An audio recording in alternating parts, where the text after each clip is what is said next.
welcome to the Aaron Harber Show. This is part 2 of our special 2-part series with Deb and Jane Fallows talking about our towns, their 100,000-mile journey around America. So, in the last program, we covered a lot of different topics. One of the things that I'm curious about, if what you saw in terms of what seems to be described as the urban-rural divide, where you have, of course, so many people coming into major cities. The population growth in the country is primarily in the cities.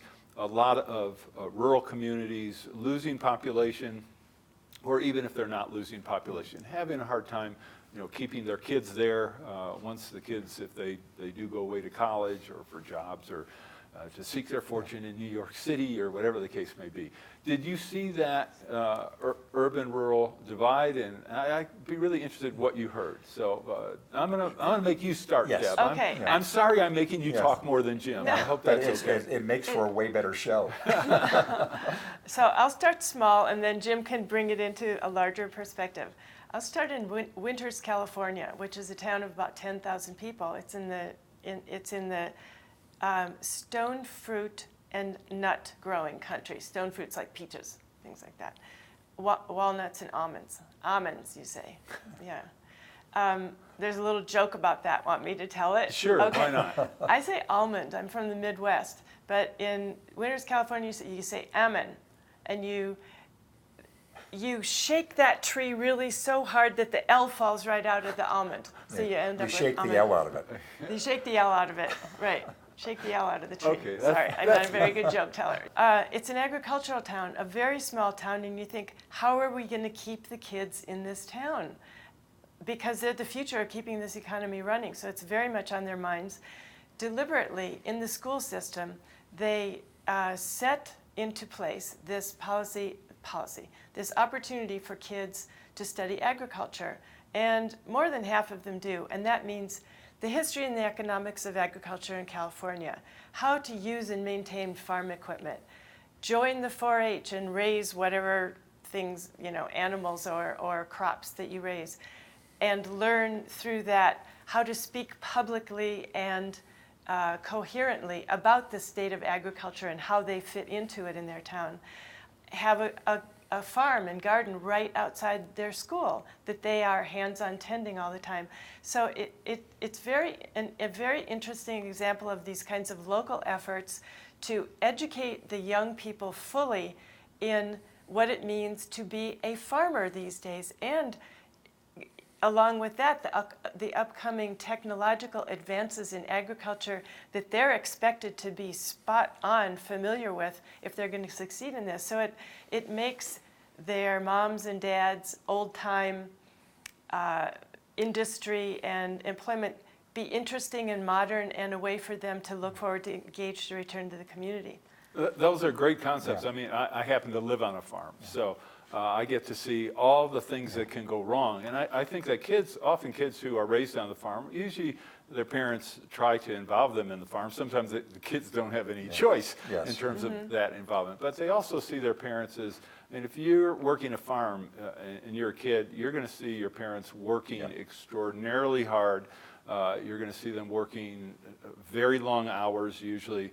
And you're going to see how a farm and farming is often at the mercy of conditions. You have, are we getting enough water in the creek for irrigation, or is our well running dry, or we get hit by a hailstorm, we lose an entire crop, and then what are all the dealings with the government and the government agencies. Tariffs. And then tariffs. Right. I can easily see why a lot of young people get quickly disenchanted with farming. So that's a great concept. All right, now what were you going to? I want to give you a chance to talk too, Jim. So I think there are 3 contradictory sounding things that are simultaneously true, and that has shaped what the kind of thing Deb's talking about. One is, ever since the Civil War, a lot of really small communities have been disappearing, and that's been a long-term trend. So some really small towns are continuing to lose their way.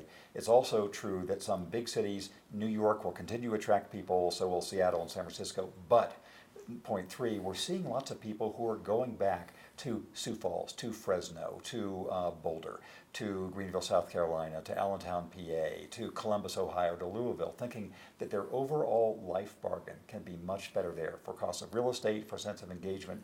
And so there is this kind of... And for raising kids. For raising kids, for being being engaged in the community. So we're seeing a sort of smaller city renewal of industries like the ones that Deb was describing in Winters, cropping up in all these, not just the biggest cities in the country, but sort of the second tier cities. I think one of the huge gaps in terms of the urban-rural divide is high-speed broadband service. Exactly. High-speed internet. Yeah. And I think as that evolves and you have more small communities that are, no pun intended, up to speed with big cities, which I think is slowly happening. Now, I think the attraction of the big cities will lessen in that you're going to be able to have, in certain respects, everything in a town of 1,000 people or 5,000 or 25,000 people that you have in a community of 5 million. And what's so interesting is I think nobody in New York, D.C. or San Francisco can even imagine this problem, because they get unhappy if the free Wi-Fi in a coffee shop is not quite as fast as they would like. But the idea that so many communities just don't have fast Wi-Fi or fast internet, that is something that they don't, there's a really big issue, as you know, and a big part of connecting the country. It was a big part of our life when we visited Ajo, Arizona, which is in southwestern Arizona. At that point, the only reliable place in town where you could get fast Wi-Fi was the public library. And everybody knew it, and the librarians knew it, and we learned it pretty quickly. So we would show up, after hours when the library was closed, and park outside on a bench to the library, because the librarians would leave that Wi-Fi open all night. For everyone. For everyone. So we'd go there, people would be coming by, working on their laptops. All sitting on the sidewalk. On the sidewalk, on the free After Wi-Fi. the library is closed. Yes. Because it's, libraries do what's necessary to do, and they had that Wi-Fi, and they were going to offer it to the people in the town. That's why we love libraries. This is why one of the reasons we love libraries. Well, and it's interesting. I think that people in cities, though, have no understanding or perception of the fact that if you live in many small communities across the country, in some cases, you don't even at your home have internet access. That's right. And I think most people in cities can't imagine life without that. So we'll see. Well, maybe with 5G service in a year or two, the rural-urban divide when it comes to high-speed broadband will totally disappear. That'd be really cool. Or at least it'll improve. Nice. It's always going to improve. What else about that divide? I mean, certainly I know a lot of people in rural communities and small towns feel, the big cities get all the dollars, they get all the attention. Our roads aren't good here. Our schools are dilapidated. When we come back, we'll take a quick break. I'd be really interested if you heard those kinds of sentiments or not. So we'll be right back with Jim and Deb in just a moment. For information on how to help promote civil and mutually respectful discourse and support expansion of the distribution of our programs, please email info. Safely stop fires around your home. Introducing the Fire Ice XT 20-ounce aerosol canister. Fire Ice XT is an eco-friendly water-based fire suppressant gel. Unlike a traditional fire extinguisher, Fire Ice XT is a highly effective, non-toxic firefighting agent that is easy and safe to use around your home, family, and pets. Available at Amazon.com or call 800-924-4874. I'm Aaron Harber, host of The Aaron Harber Show. Find us on Facebook to get all the latest updates, see behind-the-scene photos, and make comments and ask me questions. You can see episodes before their TV broadcast, so like the show today.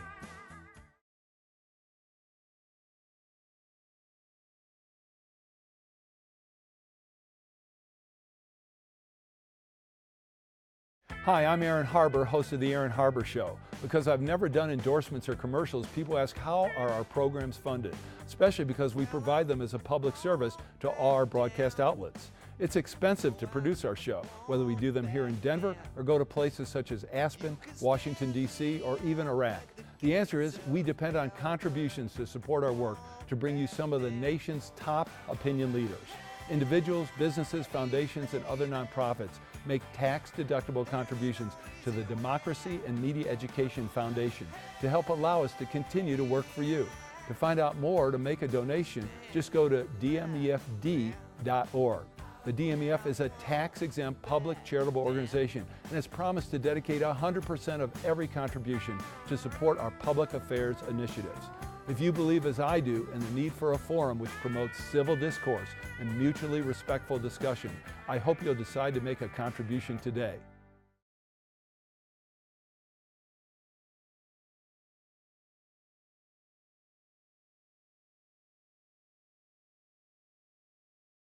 I'm Aaron Harber, host of The Aaron Harber Show. You can follow the show on Twitter for instant notification of new episodes, live event invitations, outtakes, and behind-the-scene photos. And tweet us your topic and guest suggestions today.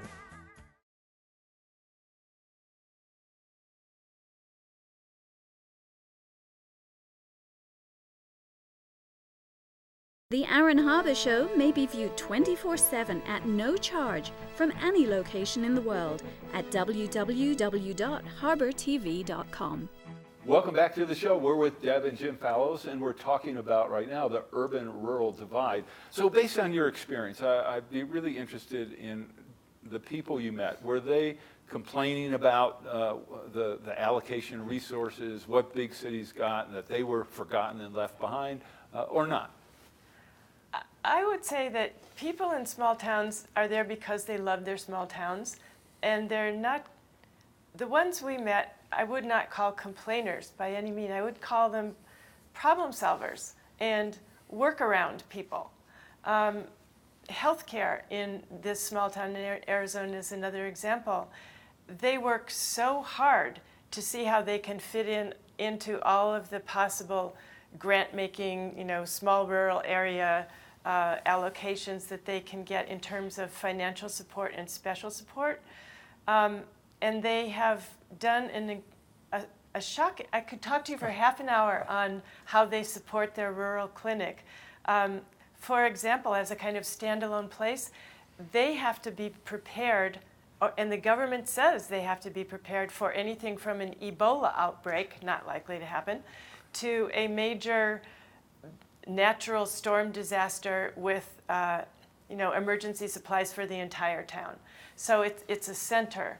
They do complain about the paperwork that's involved in getting all of this accomplished. Well, everybody does that, no Yes, matter where they that's live in the true. United States. Yeah, So. but they see it also as advantages and disadvantages. You can go into that clinic and get all of your basic care, be on the phone with specialists in any number of languages with translators provided via the phone. It's one-stop shopping for, you go to the doctor, you get your x-rays, you go to the pharmacy, you see the dentist, all in this one little place. However, if you're if you're pregnant, there is no prenatal care in this town. So you have to make the long trips to Tucson or Phoenix. How long a drive is that? It's about a 2-hour Couple hours, drive. yeah. So one of the Yeah. things that I think a lot of people in cities don't realize is that in small towns, you often do not. In fact, you rarely have a hospital. Right. You may have to drive 1 or 2 or 3 hours to get to the medical care that you may need. On top of that, in certain rural areas, the cost of health care, whether it be health insurance or providers, it can be higher than it actually is in urban areas. And so to me, this is a huge challenge, and it's also a disincentive to be in a small town if health issues are right. a concern, especially, if you're someone with an illness, a disease, an affliction, if you're much older and you have a range of medications. All these can be made very difficult in communities that simply don't have the numbers to support those kind of facilities and services. So what do we do about that? And of course, you mentioned telemedicine, and the fact now, with virtual reality, we're going to have people doing, diagnosing over whether it be Skype or different facilities, so that will all improve. But still, it strikes me as a huge problem. We saw a lot of this in Sioux Falls, South Dakota, where we spent some time, because Sioux Falls has become a really major medical center now, but that's partly because all the surrounding communities have essentially lost their little clinics. And so it's a good and bad situation where people who are 100 miles away, they have to drive into Sioux Falls, but there are now more sort of these remote diagnostic facilities that are going up. My answer to this would be something that most other countries have, which would be some widespread national health care policy, but that takes us into a whole different debate from the one we can have on this show. Yeah, we don't have time for that, Jim. Yes. So thanks for raising the issue. Anytime. All right, so wrap up the urban-rural Yeah. divide. So what kind of sentiments did you hear? I'm curious because definitely people that I've talked to in small communities, there's a level of resentment when it comes to how resources are allocated. So I have a little riff on this, which is that it's surprisingly widespread in the U.S. for people to feel looked down on. New York looks down on everybody. The North looks down on the South. Coastal California looks down on the interior. People look down on the Plain States. Everybody looks down on Appalachia. And so the question for many communities is how they use that awareness of being on the bad side of a looked down on. And we found a lot of places, including Mississippi, including some small towns, where that became their motivational force. In Fresno, they're changing their unofficial motto to Fres Yes. They're saying that we know we're looked down on, but we're going to show you. All right, I wonder how much they paid an advertising agency for that. No, I love that. What about looking ahead? Given that you've been in these communities, you've seen how they function. Some of them are financially very fragile. Others are actually very healthy. With the possibility of a recession ahead, certainly our country, even though we're at full employment and the business community is doing extremely well, the economy is doing well overall, a lot of these communities aren't doing as great as some others. And if we have a recession, what will the impacts you think be on some of these communities, Jim? Well, obviously, a sinking tide brings down all boats, just as a rising tide lifts them all. And I think that actually, and many cities have a sort of pension overhang problem that is widespread across the country. But I actually think there's a better chance for cities to do a job of trying to figure how can we weather lean times ahead than for the national government. We have some illustrations in our book. For example, Columbus, Ohio, during the past big crash of 08 or 09, they decided to dramatically increase their taxes on themselves to get through difficult times rather than laying off most of their workforce. And I think there's more likelihood of sort of forward-looking decisions at the local level than nationally. All right, last question. I know we only have a minute left in this segment. Climate change, was that an issue that you heard about at all in these small towns? Yeah, it came to the small towns through often the industries in their town, or the natural positioning geographically in their town. In Kansas, which is a very windy place, the farmers, they are in this small town of Spurville, which is outside Dodge City. They've said, yes, come on in with your big, giant wind turbines. I will let you pay me to put one of those onto my farm. And it's been a great source of income, this new wind power energy. In the middle of this farming community, as a resource for revenue. And they've rebuilt the schools and the playgrounds, and everybody looks at the shadows of those big wind turbines going around and thinks on each rotation, that's not an ugly thing. That is a way to our future through this new wind power technology. But I'm more concerned about the impact of climate change on communities. Is that something these small communities are discussing? So, yes, I would say that every farming community we went to was aware of rainfall patterns changing and planting times changing and the ways in which the crops they were going to choose, the kind of pests they had to deal with. And I think that it was the closer a community was to the realities of the natural world, the more this was on their mind. Did you visit any coastal communities that could be subject to greater flooding in the near future? Well, yes. Yeah, you can go on with that. So, we went to some in coastal Georgia, St. Mary's, Georgia, where this is an issue. Also in Eastport, Maine, they have sort of a divided consciousness. On the one hand, they're very progressive. They're on the Bay of Fundy, and they have a giant tidal power generator in the Bay of Fundy. Also, if the Canadian Arctic melts, they become the closest Atlantic seaport to China. So they are preparing in a bleak way for being a big new seaport for sending things to Asia. That's wild. All right, we're going to take our last break. We will be back with Deb and Jim in just a moment. For information on how to help promote civil and mutually respectful discourse and support expansion of the distribution of our programs, please email info. The Rex Howell Broadcaster of the Year Award recognizes an individual who, through leadership, skill, and dedication, is advancing the broadcast industry in our state and our nation. Tonight, we honor Aaron Harber. Aaron has worked extensively in the media as a host, producer, political and economic commentator, and columnist. Today, the Aaron Harber Show is the focus of his media involvement. Aaron, it is a privilege to present you with the Rex Howell Broadcaster of the Year Award. Congratulations.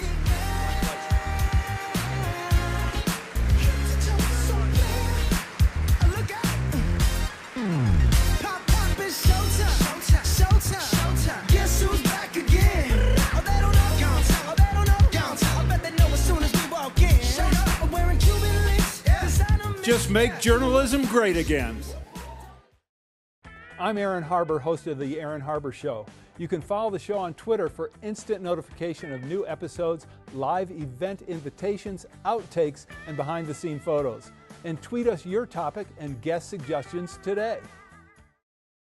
Join me and watch The Aaron Harber Show. Watch The Aaron Harber Show. Watch The Aaron Harber Show. Watch The Aaron Harber Show. Watch The Aaron Harber Show.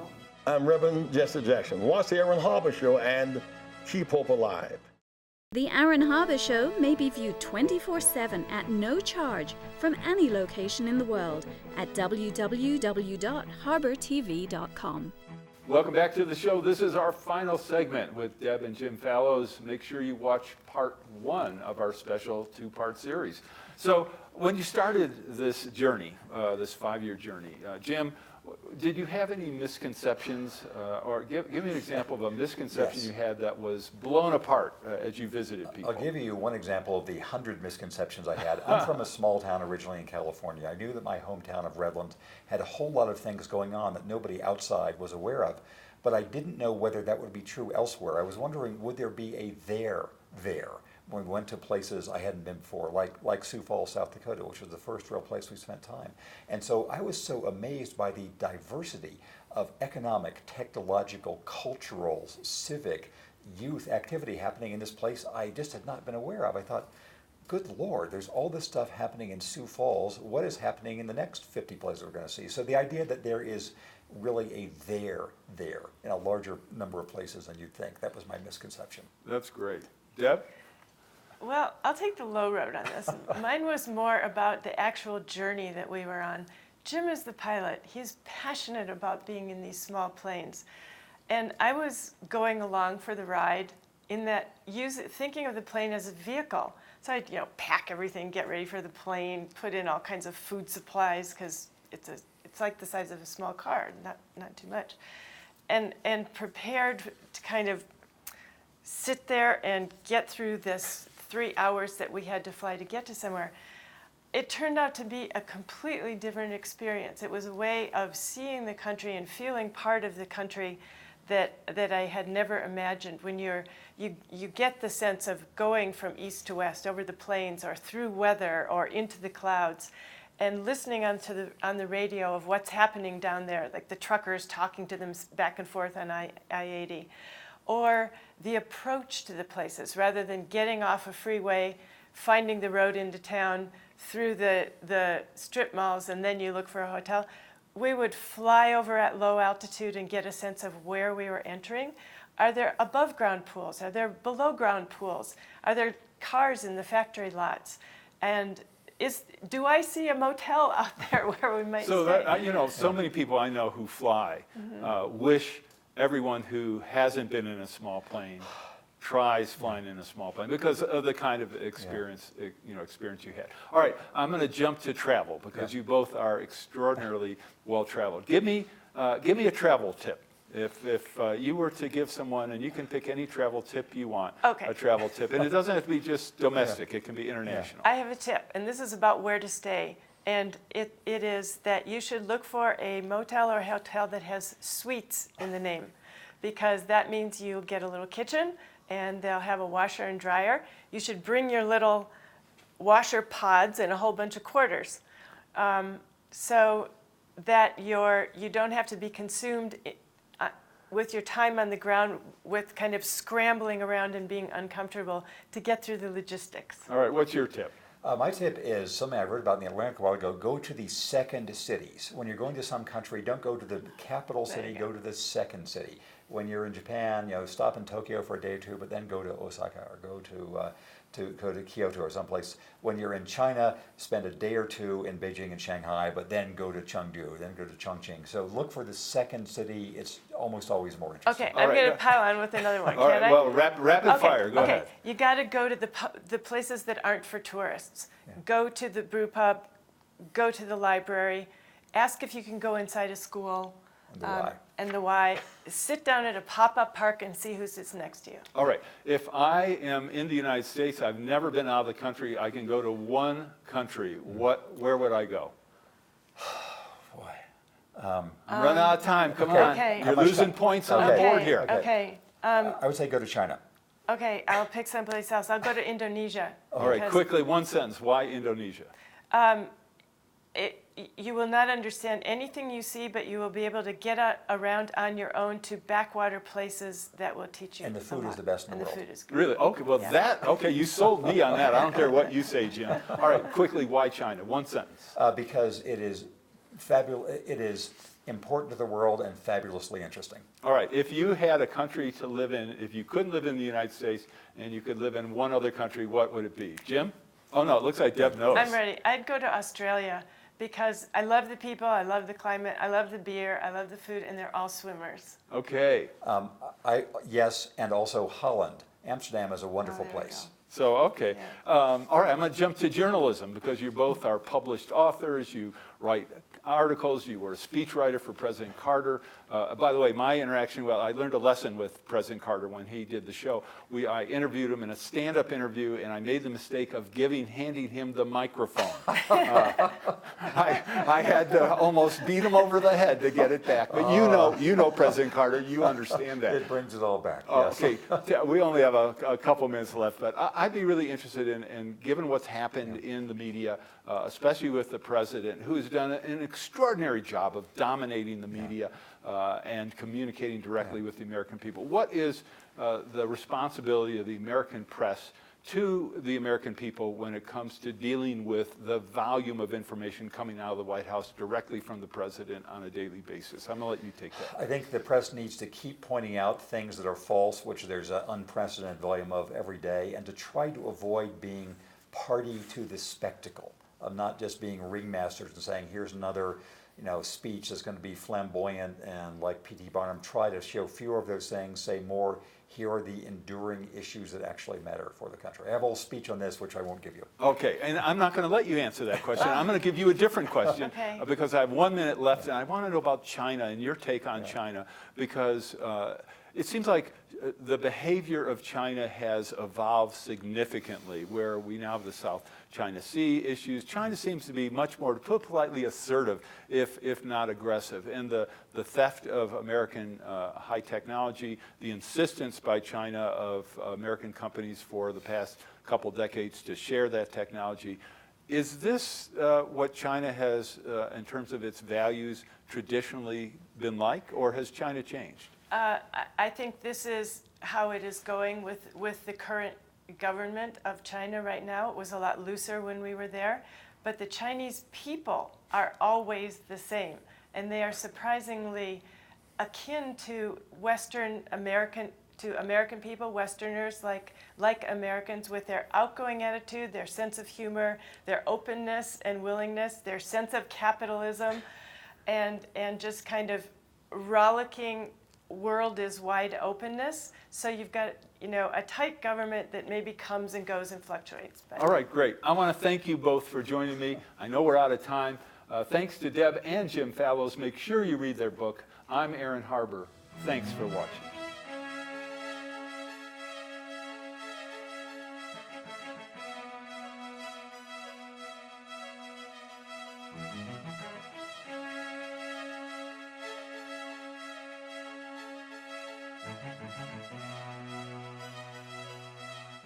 please contact us. We want to hear from you.